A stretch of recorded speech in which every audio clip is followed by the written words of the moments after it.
it is. I want to know who did it. I want to know why they did it. The second thing is that I want to know if they have added anything to it. You see, when they take stuff from your home, they could easily go down there to the courthouse and stick some stuff in. In fact, I was told by none less than the editor of the Pocahontas Times that she had gone to Janice's office and she saw my equipment in his office. Well, as everyone knows, that office has 2 doors. And unless those 2 doors were kept locked and that entry to that place was supervised, they have no right whatsoever to take 4 years of my life and to let just any Tom, Dick, and Harry parade through my material. I've also told him about my concern about the data that might be on my drives and my CDs. You see, at one time, before the Board of Education terminated me, I was the data management facilitator for Pocahontas County. As all good data persons will do, I kept good backups of my data. Little did I know that somewhere down the road, David Janice would eventually get out of the service and he would retire and he'd come back here and be sheriff and he would want to take that stuff from me. On that data, and this is something that you as the public should be very concerned about, on that data there is a large amount of very personal data for your sons and your daughters in this county. For approximately the last 10 years, I had collected data for school scores. And of course, that data included the handicapping conditions of the students. I know which students are listed as free and reduced. I know which students are listed as special education. Now, of course, I don't remember any of that. However, the reality is that may be contained on those documents and on those discs. Well, I've got the testing data probably on some of the police officers. They'd love to get into that. I hadn't even looked at it since I was terminated. In fact, I was terminated so fast that I had little, if any, opportunity to go through that and inventory it myself to give it to them. And of course, it's a good thing I didn't now. But the reality is that these individuals in David Janice's office don't care about the security of your children's data.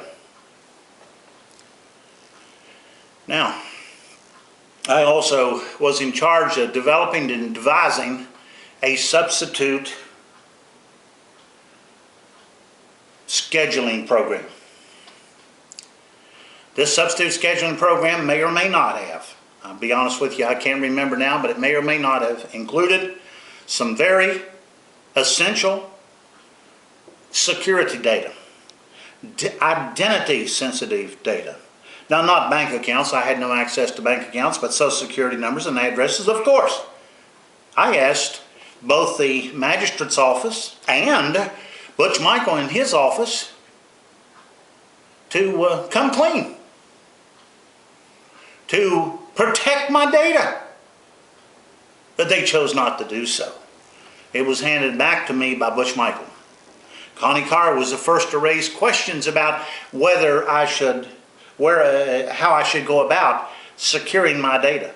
So I hold her equally responsible with Butch Michael. Neither one of those two people cared enough to protect that data. Not just my data, that's your data. That's the school system's data. That is data that should not be in the hands of anyone and most certainly should not be showing up on the internet. Well, I tried my best. I was turned down by Butch Michael. I was turned down by Judge Rowe. I was turned down by the magistrate. They don't want your data protected. Now, I'm going to come to a point where I want to discuss my arguments in this case. And I'm going to signal a break by putting this paper up so I can see it when I copy. The arguments in Norman Alderman's case. First of all, I want you to see that probable cause was found by a prejudiced, non-neutral, nor detached magistrate. It's probably a good thing that this happened to me because I know my rights. This is probably happening to a lot of people in this county who don't know their rights. But one of the things, and I want everyone to listen very carefully, one of the things that you need to know if and when you are unfortunate enough to be arrested by the police, that if there's a warrant signed by Kathy Beveridge or Janet Kirshner Vanover, or any magistrate for that matter, that if it is signed by them, they are representing that they are neutral and detached. Meaning they don't have any personal connection to the situation. So, on the day I got out of jail, I come home, I look in the mailbox, and what did I see? Well, it was very interesting. I see in my mailbox a letter from the magistrate's office. And this letter indicated that Kathy Beveridge wanted to be recused. I hope this camera will pick this up. I'll read it as I do it. She says this: in the past, Mr. Alderman has posted many outbursts on his e-tater site about me that were not true. Now that's sort of a nice way of saying Norman Alderman lied about Kathy Beveridge. Of course, she won't say it in so many words. I feel that if I was assigned to Mr. Alderman's case, that he might think that I was not being fair with him. You bet your boots. You would be too. This is the proper thing to do. Oh, Kathy Beveridge says she's got a personal grudge against Norman Alderman. Kathy Beveridge says that this is the proper thing to do, not to be involved. Well, then why did she sign a warrant for my arrest? What happened to Kathy Beveridge's conscience? You see, whenever I was arrested, it was 11:30 at night. I was hauled off to jail. And when I was arrested, there was no opportunity for me to offend Kathy Beveridge unless, as the claim has been made, that if you get on e-tater and you see something about yourself, that it can be said that I personally attacked you or threatened you. So, Kathy Beveridge, I couldn't have offended her then. I was in jail the next day for up to about 11:15. I couldn't have offended her then. But you know what? Her conscience got to hurting her. Now, I'm not going to say it's her conscience because I don't think she has one. But what happened was she got nervous because she knew that Norman Alderman knew his rights. And she did not want to be involved in the hearing. I was blessed that morning to have Janet Kirshner Vanover on duty for the video arraignment. And I think the world of Janet. I didn't have any grief against Janet.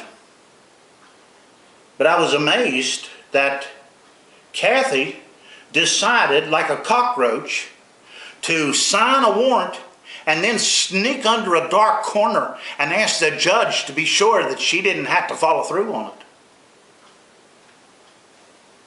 You see, there was something going on in the sheriff's office that you need to know about. Back when Ben Wilfong was a sheriff's deputy, you remember that he had gotten some horse feed, I think it was, or animal feed, at Tim Wade's store. And apparently didn't pay for it. Tim, just the old country boy that he is, said, you know, I'd like to be paid from a feed. And so he decided to sue, in magistrate court, to sue